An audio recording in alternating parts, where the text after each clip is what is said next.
ओम नमः शिवाय। शिव जी सदा सहाय। ओम नमः शिवाय। गुरु जी सदा सहाय। उमा संहिता का अध्याय 49। देवताओं का गर्व दूर करने के लिए तेज पुंज रूपिणी उमा का प्रादुर्भाव।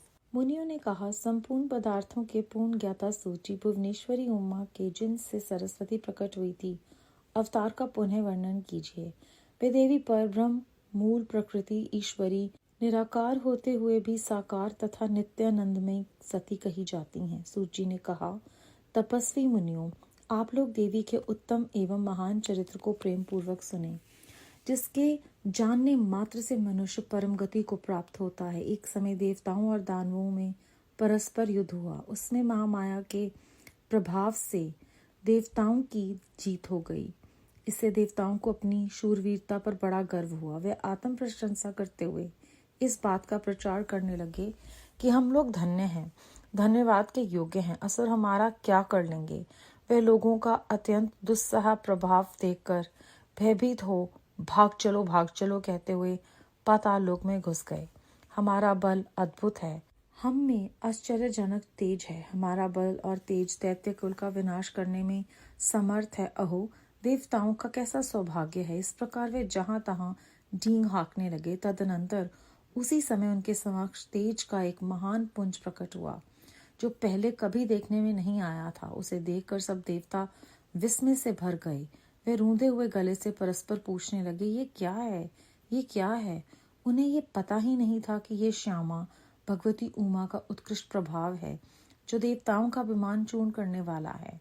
उस समय देवराज इंद्र ने देवताओं को आज्ञा दी, तुम लोग जाओ और यथार्थ रूप से परीक्षा करो कि यह कौन है। देवेंद्र के भेजने से वायुदेव और तेजपुंज के निकट गए।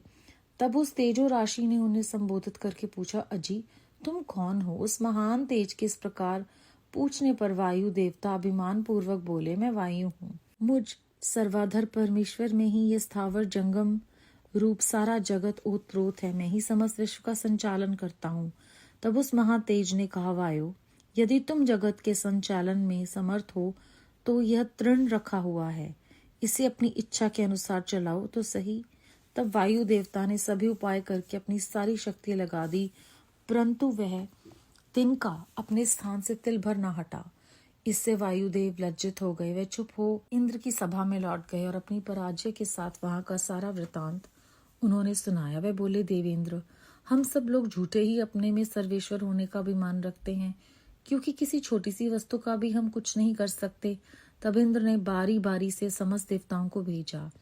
जब वे उसे जानने में समर्थ न हो सके, तब इंद्र स्वयं गए। इंद्र को आते देख वह अत्यंत दुस्सह तेज तत्काल अदृश्य हो गया।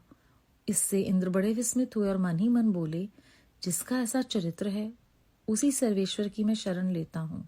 सहस्र नेत्रधारी इंद्र बारंबार इसी भावना का चिंतन करने लगे। इसी समय निश्चल करुणा में शरीर धारण करने वाली सच्चिदानंद स्वरूपिणी शिव प्रिया उमा उन देवताओं पर दया करने और उनका गर्व हरने के लिए चैत्र शुक्ला नवमी को दोपहर में वहां प्रकट हुई। वह उस तेज पुंज के बीच में विराज रही थी, अपनी कांति से दसों दिशाओं को प्रकाशित कर रही थी और समस्त देवताओं को सुस्पष्ट रूप से ये जता रही थी कि मैं साक्षात परब्रह्म परमात्मा ही हूँ। वे चार हाथों में क्रमशः वर, पाश, अंकुश और अभय धारण किए थी। श्रुतियां साकार होकर उनकी सेवा करती थी। वे बड़ी रमणीय दिखती थी तथा अपने नूतन यौवन पर उन्हें गर्व था। वे लाल रंग की साड़ी पहने हुए थी। लाल फूलों की माला तथा लाल चंदन से उनका श्रृंगार किया गया था। वे कोटि कोटि कंदर्पों के समान मनोहरणी तथा करोड़ों चंद्रमाओं के समान चटकीली चांदनी से सुशोभित थी।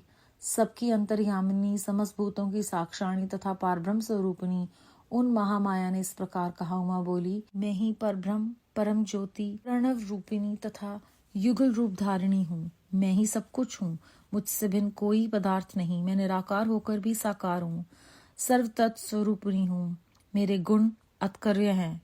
मैं नित्य स्वरूपा तथा कार्य कारण रूपिणी हूँ। मैं ही कभी प्राण वल्लभा का आकार धारण करती हूँ और कभी प्राण वल्लभ पुरुष का, कभी स्त्री और पुरुष दोनों रूपों में एक साथ प्रकट होती हूँ।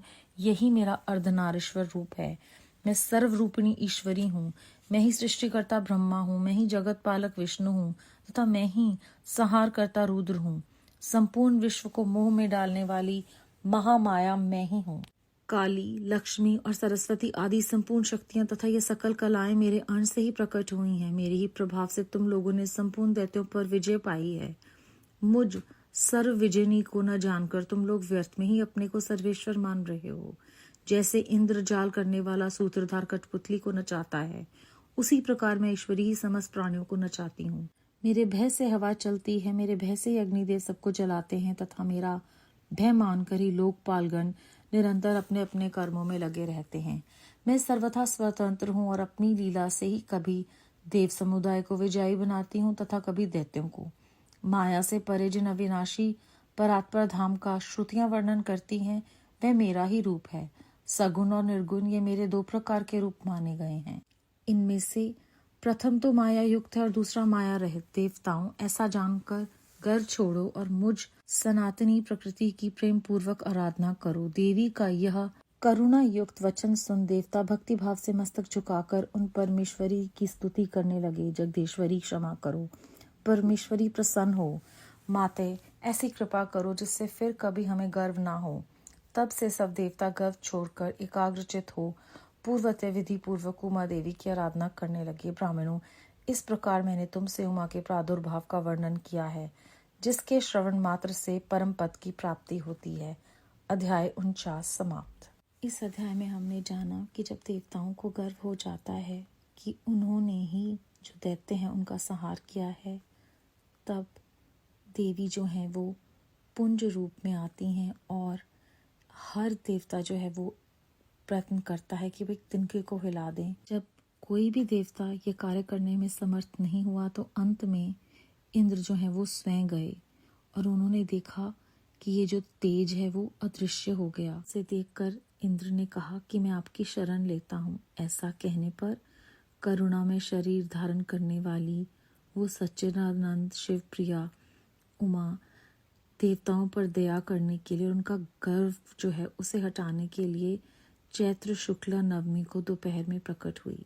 उन्होंने इंद्र को बताया कि वो ही पार ब्रह्म, परम ज्योति, प्रणव रूपिणी, युगल रूप धारिणी है। उनसे भिन्न कोई पदार्थ नहीं।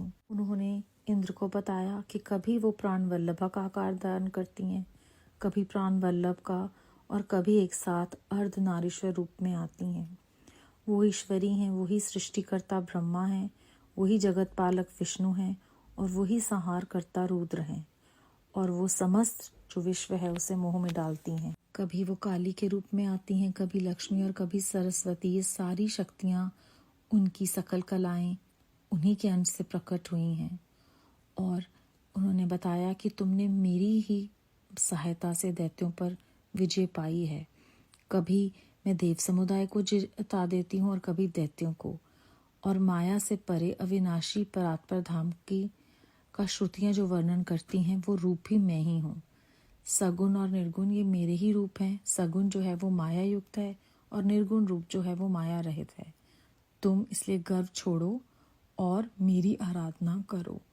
जब उनकी कृपा हुई तो सब देवताओं ने गर्व छोड़कर एकाग्रचित होकर उनकी विधि पूर्वक आराधना की। अध्याय के श्रवण मात्र से ही परम पद की प्राप्ति होती है। वो ज्ञान, वो मार्गदर्शन हो जाता है कि जो परमेश्वरी हैं, प्राण वल्लभा हैं, वो ही संपूर्ण सृष्टि की रचना है। उनसे भिन्न कुछ भी नहीं है। वही पारब्रह्म है, परम ज्योति हैं और प्रणव रूपिणी है। बेअंत शुक्राना गुरु जी महाराज। ओम नमः शिवाय। शिव जी सदा सहाय। ओम नमः शिवाय। गुरु जी सदा सहाय।